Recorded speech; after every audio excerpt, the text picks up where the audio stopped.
The Conference of Latin Bishops of the Arab regions closed off their yearly gathering in Rome. They discussed many important issues, but perhaps the most pressing were the Arab Spring and the situation in Syria. Unfortunately, the Bishop of Egypt and the Bishop of Syria were not with us, which is already very evocative of the problems that we're living at this time. With the gathering, the bishops celebrated 50 years since the foundation of the Episcopal Conference solely for the bishops of the Latin or Roman Catholic Rite in the Middle East and East Africa.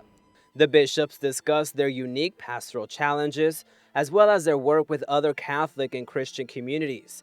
Bishops also talked about the need for dialogue with other religions, but the biggest issue on hand was the Syrian conflict and the effect it has on their respective countries.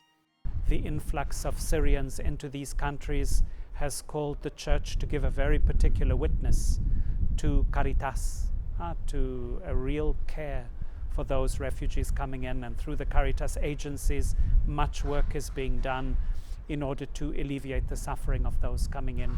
Caritas, the Catholic Church's aid agency, plays an active role in helping out refugees of any religion.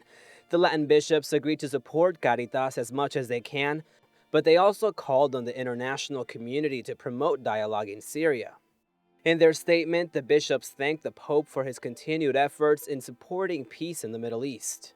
His call for a day of fasting and prayer for us, in a certain sense, seemed miraculous when we think that before that day, everybody was talking about war, and after that day, people finally started talking about the need to have dialogue between the two parties. The Latin bishops also asked people of goodwill to pray for the Middle East and the Syrian conflict. The Conference of Latin Bishops of the Arab regions was founded in 1963.